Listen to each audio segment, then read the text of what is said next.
Welcome to భారత Vanitha TV. 7 పదుల వయసులో కూడా చంద్రబాబు నాయుడు పడిన కష్టానికి ఫలితంగా నేడు కూటమి రికార్డు సృష్టించిందన్నారు జంగా కృష్ణమూర్తి. ప్రస్తుతం ఆంధ్రప్రదేశ్లో చంద్రబాబు నాయకత్వం ఎంతో అవసరమని ప్రజలు గుర్తించారన్నారు. ఆంధ్రప్రదేశ్ని అభివృద్ధి మార్గంలో నడిపించగల శక్తి సామర్థ్యాలు చంద్రబాబుకే ఉన్నాయని ఆయన గుర్తు చేశారు. అదేవిధంగా పవన్ కళ్యాణ్, చంద్రబాబు నాయుడు కూటమి ఘన విజయం సాధించిందన్నారు. పల్నాడు జిల్లాలో ఏకంగా 7 నియోజకవర్గాలు ఘన విజయం సాధించాయని, గెలుపొందిన నియోజకవర్గ అభ్యర్థులకు ఆయన ప్రత్యేక అభినందనలు తెలియజేశారు. అదేవిధంగా భవిష్యత్తులో ప్రజలకు మరింత పరిపాలన అందించే విధంగా ఎన్డీఏ కూటమి ముందుకు వెళ్తుందని జంగా కృష్ణమూర్తి అన్నారు. భారతదేశంలోనే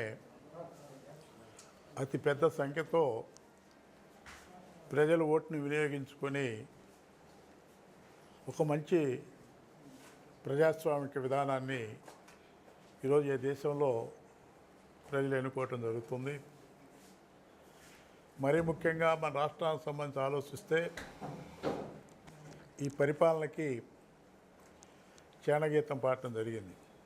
అన్ని వర్గాల నుంచి కూడా ఒక సునామీలా, ఒక ఉప్పెనలా ఈ రాష్ట్రం బాగుపడాలంటే తప్పనిసరిగా నారా చంద్రబాబు నాయుడు గారి యొక్క నాయకత్వం అవసరం.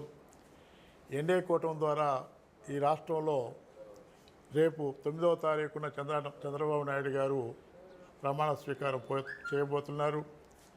వారికి శుభాకాంక్షలు తెలియజేస్తున్నాను.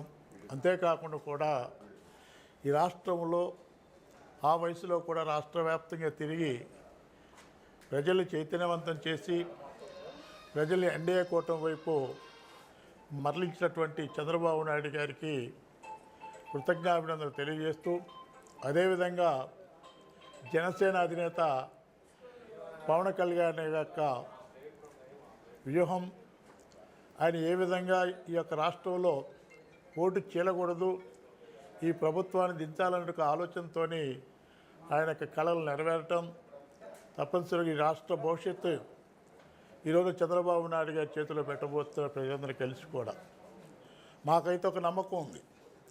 ఈ రాష్ట్రంలోని బడుగు బలహీన వర్గాలకు సంబంధించి కానివ్వండి, ఈ రాష్ట్ర పురోభివృద్ధి కానివ్వండి, ఆయన యొక్క అనుభవం, ఆయన యొక్క విజన్, ఆయన యొక్క సేవ ద్వారా ఈ రాష్ట్రాన్ని అభివృద్ధి చేస్తున్నట్టు ఒక ఆశ ఉంది. ఈ రాష్ట్ర ప్రజలకు అందుచేతనే సునామీలాగా కూడా ఈరోజు ఎన్డీఏ ప్రభుత్వానికి సంబంధించి గెలిపించడం జరిగింది. మరొకసారి చంద్రబాబు నాయుడు గారికి శుభాకాంక్షలు తెలియజేస్తూ ఎన్డీఏ భాగస్వాములందరికీ కూడా నా యొక్క శుభాకాంక్షలు తెలియజేస్తున్నాను.